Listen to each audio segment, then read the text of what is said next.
Let's take a look at the poem After by Philip Bourke Marston. So, Philip Bourke Marston lived from 1850 to 1887. Now, the poem is about it's about a romantic love, and it's written from the perspective of someone who has lost romantic love. So, they're looking back at the romantic love that they had for a short period of time, and it fills them with a kind of deep sense of melancholy. So, what seems to be particularly relevant to this is the fact that Marston's fiancée, Nesbit, died in November 1971 of tuberculosis, known then as consumption. So, the first thing to say there is that creates a kind of autobiographically relevant detail, and we might assume some kind of autobiography within the poem itself. Marston also lost his eyesight partially aged 3 due to a medical malpractice. He's given belladonna when he should not have been.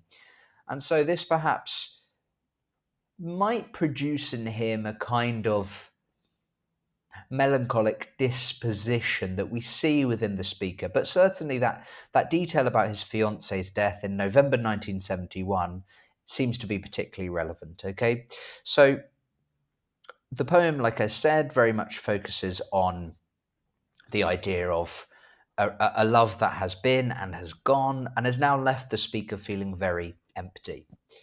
Now, straight away in the first stanza, we as the reader are struck by this semantic field of love, all of these words that talk about the experience of being in love: laughter, sing, kiss, cling. So there's happiness and physical affection is created to describe what love might be like. However, it's paired with this repeated phrase, a little time.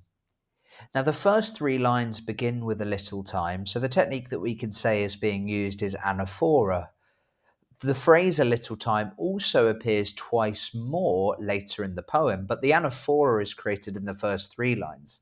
A little time, a little time, a little time. And that repetition is emphasizing just how short love is, just how ephemeral, short lasting love can be.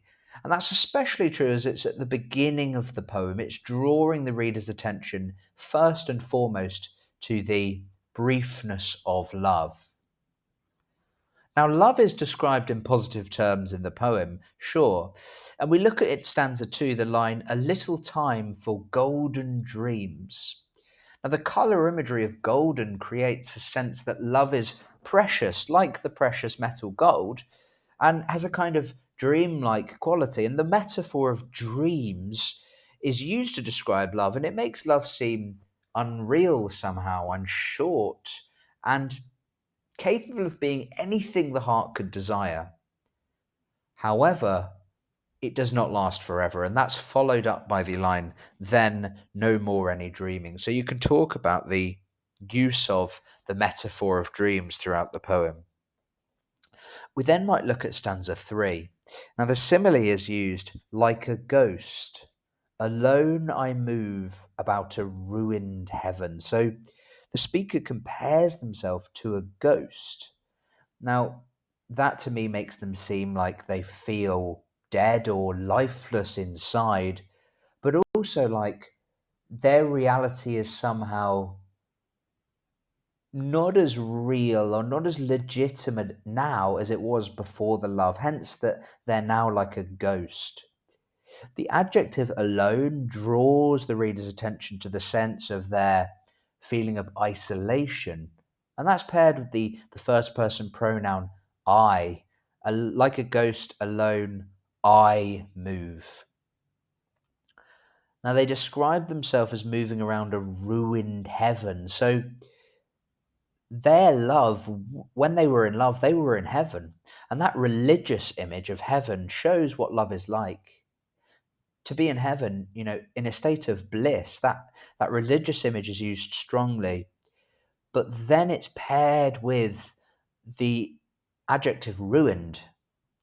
So these two, ruined heaven, create an oxymoron. The idea of heaven, which is perfect and blissful, and then being ruined, shows the kind of conflict of emotions that the speaker has. That religious imagery of heaven is also used, mind, in stanza 5 with the verb pray. Lastly, I talk about the word ruined.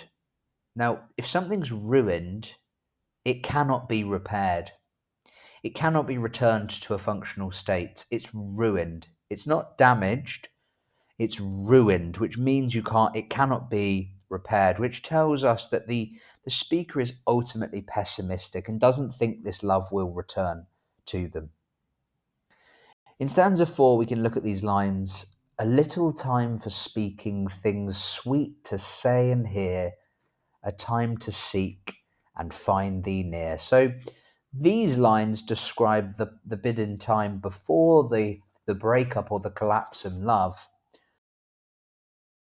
And what I would say is that the language being used here sounds very nice. It sounds very pleasant. We would say that it is euphonious language that sounds pleasant to the ear. The reason why it's euphonious, I think, is twofold. There are two things that create this nice euphonious language. The first one is the sibilants. The words speaking, sweet, say, seek, that S sound creates a very soothing sound. But also the use of assonance. Now, this long E vowel appears in many of these words, 6 of the words speaking, sweet, hear, seek, thee, near. And it's these long E vowels that create the assonance, the repetition of a vowel sound. And I think it's the combination of the assonance and the sibilants that helps to create a very euphonious set of language. And that's telling us that love is very nice. From a structural point of view, I might want to look at the rhyme scheme. Now, it follows an ABBA rhyme scheme, which we can call an enclosed rhyme scheme because the rhyming couplet sing and cling is contained within the first and fourth line within each stanza, and it creates a separation of the first and the fourth line. And I think what that does is it mimics the separation that the speaker feels himself.